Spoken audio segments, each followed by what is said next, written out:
नमस्कार दोस्तों, DFA IS platform पर आप सभी लोगों का स्वागत है।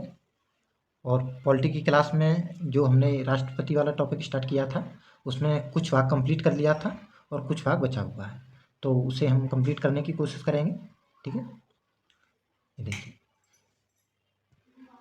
हमने राष्ट्रपति किसके सामने शपथ लेते हैं इस बारे में चर्चा की थी। राष्ट्रपति सर्वोच्च न्यायालय के मुख्य न्यायाधीश, चीफ जस्टिस या उनके द्वारा नामित कोई भी वरिष्ठतम न्यायाधीश के सामने शपथ लेते हैं। ठीक है, तो यहाँ तक चर्चा कर ली थी हमने। और आज देखिए, इसमें है महाभियोग संसद के किसी भी सदन द्वारा महाभियोग संसद के किसी भी सदन द्वारा लाया जा सकता है। यह एक सदन द्वारा लगाया जाता है तथा दूसरा सदन उसका निरीक्षण करता है। तो इसमें कहा गया है संसद का कोई भी सदन, संसद में कितने सदन हैं? 2 सदन, लोकसभा और राज्यसभा। तो मतलब कोई भी सदन महाभियोग ला सकता है, प्रस्ताव ला सकता है। देखिए, लोकसभा भी ला सकती है, राज्यसभा भी ला सकती है। इसमें कहा गया है कि एक सदन प्रस्ताव लाएगा, एक सदन, तो दूसरा सदन अन्वेषण करेगा, मतलब जांच करेगा दूसरा सदन। जैसे लोकसभा ने प्रस्ताव लाया महाभियोग का, तो जांच कौन करेगा? राज्यसभा। यदि राज्यसभा प्रस्ताव लाती है तो लोकसभा जांच करेगी। तो यही कहा गया है इसमें। ठीक है, महाभियोग संविधान के उल्लंघन के संबंध में लगाया जाता है तथा इसके लिए 14 दिन पूर्व लिखित सूचना देकर इस आशय का संकल्प पारित कराया जाता है। तो महाभियोग लगाने के लिए 14 दिन की लिखित सूचना दी जाती है राष्ट्रपति को कि आप पर महाभियोग लगने वाला है। ठीक है, और संविधान के उल्लंघन के आरोप में लगाया जाता है। तो कहा गया है कि संविधान का उल्लंघन यदि राष्ट्रपति करते हैं तो उन पर महाभियोग लगाया जाता है। ठीक है, राष्ट्रपति को महाभियोग के अन्वेषण के समय वहां उपस्थित होने तथा अपना पक्ष प्रस्तुत करने का अधिकार है।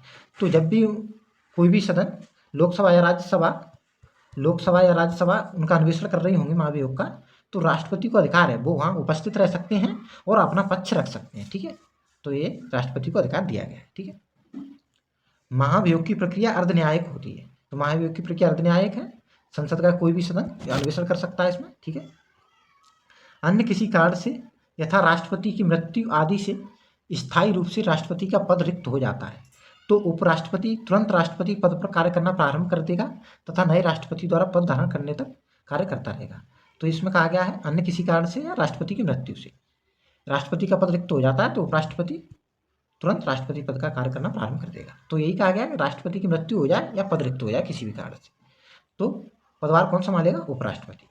ठीक है, और ये नए राष्ट्रपति तब तक पद ग्रहण नहीं कर लेते तब तक पदभार संभालें। ठीक है, यही कहा गया है, पदभार कब तक संभालेंगे? जब तक राष्ट्रपति नया वो पद ग्रहण न करे। ठीक, यदि किसी कारणवश चुनाव में विलंब हो जाए तो पदासीन राष्ट्रपति पद पर बना रहता है जब तक कि नया राष्ट्रपति पद ग्रहण न कर ले। उल्लेखनीय है कि इस समय उपराष्ट्रपति राष्ट्रपति के रूप में कार्य नहीं करता। राष्ट्रपति का निर्वाचन पद रिक्त होने की अवधि के भीतर हो जाना चाहिए।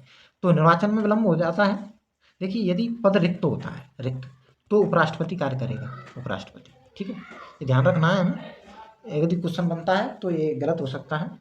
ठीक है, तो सही से समझना है हमें।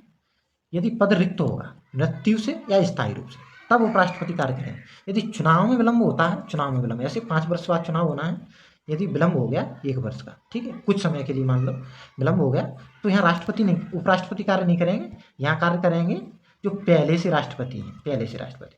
तो ये कब तक कार्य करेंगे? जब तक नए चुनाव नहीं हो जाते। ठीक है, तो यहाँ उपराष्ट्रपति, ये बात ध्यान रखना है कि पद रिक्त होता है स्थायी रूप से तब उपराष्ट्रपति कार्य करते हैं, और यदि चुनाव के कारण विलंब होता है तो वहाँ पहले से जो पदासीन राष्ट्रपति हैं वही राष्ट्रपति का कार्य करते रहेंगे जब तक चुनाव न हो। ठीक है, तो ये बात ध्यान रखना है। राष्ट्रपति का बीमारी या अन्य किसी कारण से राष्ट्रपति पद पर हुई अस्थायी रिक्ति के समय उपराष्ट्रपति राष्ट्रपति के रूप में कार्य करता है। तो अस्थायी या स्थायी रूप से पद रिक्त होता है इसमें। देखिए देखिए, मतलब किसी कारण से राष्ट्रपति का पद अस्थायी रिक्ति के कारण भी उपराष्ट्रपति कार्य करते हैं। तो बीमार हो जाते हैं राष्ट्रपति किसी भी कारणवश तो उपराष्ट्रपति कार्य करते हैं। ठीक है, राष्ट्र पहले से पदासीन राष्ट्रपति केवल एक समय कार्य करते हैं जब चुनाव में विलंब हो। ठीक है, तो ये बात याद रखना, थोड़ा डिफरेंस है। जब भी यदि कठिन क्वेश्चन बनेगा तो थोड़ा पूछ लिया जाता है। ठीक है, तो ध्यान रखेंगे। डॉक्टर राजेंद्र प्रसाद भारत के प्रथम राष्ट्रपति थे। वह लगातार 2 बार राष्ट्रपति निर्वाचित हुए। तो ये फैक्ट है, कुछ ध्यान रख लेना है कि भारत के प्रथम राष्ट्रपति कौन थे और 2 बार राष्ट्रपति निर्वाचित हुए, डॉक्टर राजेंद्र प्रसाद। डॉक्टर सर्वपल्ली राधाकृष्णन लगातार 2 बार उपराष्ट्रपति तथा 1 बार राष्ट्रपति रहे। ठीक है, तो 2 बार उपराष्ट्रपति 1 बार राष्ट्रपति रहे हैं डॉक्टर सर्वपल्ली राधाकृष्णन। केवल बीवी गिरी के निर्वाचन के समय दूसरे चक्र की मतगणना करनी पड़ी। अभी तक दूसरे चक्र की गणना से गिरी ही राष्ट्रपति निर्वाचित हुए। तो एक बार दूसरे चक्र की मतगणना हुई है और उसमें कौन निर्वाचित हुआ है बीवी गिरी। ठीक है, तो ये फैक्ट है, याद रखें। श्री बीवी गिरी ही ऐसे राष्ट्रपति निर्वाचित हुए जिन्होंने निर्दलीय उम्मीदवार के रूप में चुनाव में सफलता प्राप्त की। तो दूसरे चक्र की मतगणना भी करनी पड़ी थी और ये निर्दलीय उम्मीदवार के रूप में चुने गए। ठीक है, किसी दल से नहीं, निर्दलीय उम्मीदवार के रूप में बीवी गिरी चुने गए।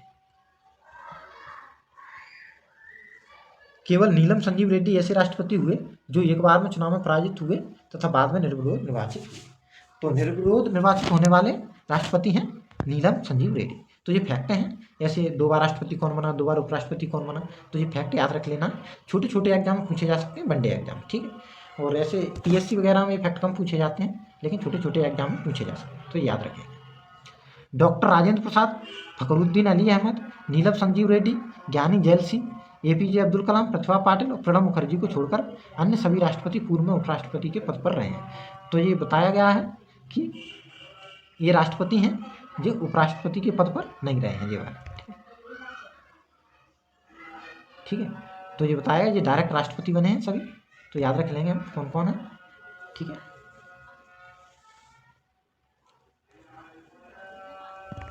राष्ट्रपति की प्रशासनिक शक्ति। तो ये मेंस में पीएससी मेंस होते हैं तो उनमें डायरेक्ट पूछ ली जाती हैं और प्रीलिम्स में यहाँ से क्वेश्चन बन सकते हैं। ठीक है, तो यहाँ फैक्ट कम है, थोड़ी समझने वाली चीज़ें हैं। तो पीएससी यूपीएससी प्रीलिम्स के लिए महत्वपूर्ण होती हैं ये चीज़ें। ठीक है, भारत सरकार की सभी कार्यपालिका शक्ति का प्रयोग राष्ट्रपति के नाम से किया जाता है। तो भारत सरकार की जितनी कार्यपालिका शक्ति होगी, मतलब कार्यपालिका मतलब जो राष्ट्रपति के नाम से शक्तियों का प्रयोग किया जाएगा। जैसे कौन करता है कार्यपालिका की शक्ति का प्रयोग, ये है मंत्रिपरिषद। ठीक है, मंत्रिपरिषद या इसके प्रमुख कौन है, प्रधानमंत्री, पीएम। तो ये जो भी शक्ति का प्रयोग करेंगे राष्ट्रपति के नाम से करेंगे। ठीक है, तो सभी कार्यपालिका शक्ति का प्रयोग राष्ट्रपति के नाम से ही किया जाएगा।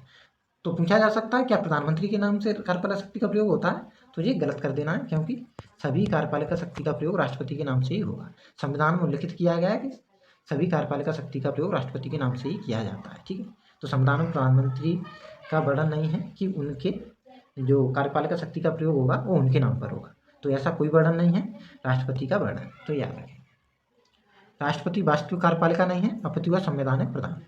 तो वास्तविक कार्यपालिका राष्ट्रपति नहीं है, वास्तविक कार्यपालिका है मंत्रिपरिषद और उसके प्रमुख पीएम। ठीक है, ये वास्तविक कार्यपालिका है। ठीक है, 42वें संविधान संशोधन अधिनियम ने राष्ट्रपति को मंत्रिपरिषद की सलाह मानने के लिए बाध्य कर दिया है। तो 42वें संविधान संशोधन अधिनियम हुआ था 1976 में, इंदिरा गांधी जी के शासनकाल में। तो यहाँ क्या हुआ था कि राष्ट्रपति को मंत्रिपरिषद की सलाह मानने के लिए बाध्य कर दिया गया था। ठीक है, कि राष्ट्रपति मंत्रिपरिषद की सलाह के अनुसार कार्य करेंगे, मतलब उसे वापस नहीं भेज सकते हैं सलाह को। ठीक है, लेकिन 44वें संविधान द्वारा, ये देखिए आगे हम बताएं, ठीक है, मतलब वापस नहीं भेज सकते, अनिवार्य कर दिया था सलाह मानने के लिए। ठीक है, लेकिन क्या हुआ, 44वें संविधान संशोधन द्वारा राष्ट्रपति को मंत्रिपरिषद की सलाह को केवल एक बार पुनर्विचार के लिए प्रेषित करने का अधिकार दिया गया। यदि मंत्रिपरिषद अपने विचार पर टिकी रहती है तो राष्ट्रपति उसकी सलाह मानने के लिए बाध्य होगा। तो इसमें कहा गया, देखिए, जब 1976 में ये बाध्य कर दिया गया था राष्ट्रपति को सलाह मानने के लिए, तब 44वां संविधान संशोधन होता है 1978 में। ठीक है, तो यहाँ कहा गया कि राष्ट्रपति मंत्रिपरिषद की सलाह को एक बार पुनर्विचार के लिए भेज सकते हैं। ये देखिए, पुनर्विचार की मतलब एक बार भेज सकते हैं, मंत्रिपरिषद से कह सकते हैं कि आप दोबारा इसको थोड़ा इसका पुनर्वलोकन करें और इसको दोबारा करें। तो जब ये दोबारा प्रस्ताव आएगा तो यहाँ राष्ट्रपति बाध्य होंगे। ठीक है, यदि प्रस्ताव दोबारा आता है, मंत्रिपरिषद के द्वारा भेजा जाता है, तो यहाँ राष्ट्रपति बाध्य होंगे सलाह मानने के लिए। ठीक है, तो केवल एक बार पुनर्विचार के लिए राष्ट्रपति भेज सकते हैं, नहीं बाध्य हैं मानने के लिए। ठीक है, तो ये 44वें संविधान में प्रावधान किया गया है। राष्ट्रपति मंत्रिपरिषद की नियुक्ति करता है और प्रधानमंत्री की सलाह से अन्य मंत्रियों की भी नियुक्ति करता है। ठीक है, तो मंत्रिपरिषद की नियुक्ति राष्ट्रपति करता है। पहले राष्ट्रपति प्रधानमंत्री की नियुक्ति की। ठीक है, बहुमत दल के नेता को, मतलब जिसको सबसे अधिक जो सीटें मिली हैं उसे प्रधानमंत्री नियुक्त कर दिया गया, और प्रधानमंत्री की सलाह पर अन्य सभी मंत्रियों की नियुक्ति कर दी गई, कैबिनेट मंत्री, राज्य मंत्री। ठीक है, सभी जितने भी मंत्री हैं, प्रधानमंत्री की सलाह पर सभी मंत्रियों की नियुक्ति राष्ट्रपति करता है। ठीक है, देखिए, ये पूछा जा सकता है क्वेश्चन क्या कैबिनेट मंत्रियों की नियुक्ति प्रधानमंत्री करते हैं, तो ये गलत होगा। कैबिनेट मंत्रियों हो, कोई भी मंत्री हो, सभी मंत्रियों की नियुक्ति राष्ट्रपति करते हैं। हाँ, प्रधानमंत्री सलाह देते हैं, पीएम की सलाह होगी, ठीक है, और नियुक्ति राष्ट्रपति करते हैं, ठीक है, ये याद रखना है। राष्ट्रपति भारत के महान्यायवादी की नियुक्ति करता है तथा वह राष्ट्रपति के प्रसाद पर्यंत उत्तरदायी होता है। तो राष्ट्रपति महान्यायवादी की नियुक्ति करता है, ठीक है, अटॉर्नी जनरल कहते हैं ना, अटॉर्नी जनरल, तो इनकी नियुक्ति राष्ट्रपति करते हैं, ठीक है। अनुच्छेद आर्टिकल 76 में इनका वर्णन, ठीक है। और ये राष्ट्रपति के प्रसाद पर्यंत उत्तरदायी होते हैं।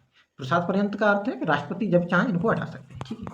राष्ट्रपति भारत के महान्यायवादी प्रसाद पर्यंत है राष्ट्रपति के, तो इसका अर्थ है कि राष्ट्रपति जब चाहें महान्यायवादी को पद से हटा सकते हैं, ठीक है। इसके अलावा राष्ट्रपति नियंत्रक, महालेखा परीक्षक, उच्चतम न्यायालय के न्यायाधीश, राज्यों के राज्यपाल, उच्च न्यायालय के न्यायाधीश, संघ लोक सेवा आयोग तथा राज्यों के संयुक्त लोक सेवा आयोग, वित्त आयोग, निर्वाचन आयोग के सदस्य तथा मुख्य निर्वाचन आयुक्त, विभिन्न अन्य आयोग, राजभाषा आयोग, अल्पसंख्यक तथा पिछड़ा वर्ग आयोग और अनुसूचित क्षेत्रों के लिए आयोग, इन सब की नियुक्ति है वो राष्ट्रपति करते हैं, ठीक है। तो याद रख लेना है, सभी की जो संविधान के महत्वपूर्ण पद हैं सभी की नियुक्ति राष्ट्रपति करते हैं, ठीक है। राष्ट्रपति संघीय प्रशासन से संबंधित किसी भी प्रकार की सूचना प्रधानमंत्री से प्राप्त कर सकते हैं। तो संघीय प्रशासन से संबंधित कोई भी सूचना होगी तो राष्ट्रपति प्रधानमंत्री से मांग सकते हैं, प्राप्त कर सकते हैं, ठीक है। इसके अलावा राष्ट्रपति प्रत्यक्ष रूप से संघीय राज्यों का प्रशासन उपराज्यपाल तथा आयुक्त के माध्यम से करते हैं। तो संघ राज्य क्षेत्र हैं, संघीय क्षेत्र हैं, ठीक है, तो हाँ प्रशासक या उपराज्यपाल की सलाह से उपराज्यपाल के साथ मिलकर के कार्य करते हैं, मतलब उपराज्यपाल या प्रशासक राष्ट्रपति के निर्देश पर कार्य करते हैं, ठीक है। तो यहाँ एक इसका अर्थ ये है, मतलब सहयोग से साथ कार्य करते हैं, ऐसा नहीं है कोई कि एक दूसरे के विरोध में कार्य करते हैं, सहयोग के साथ कार्य करते हैं प्रशासक और राष्ट्रपति, ठीक है।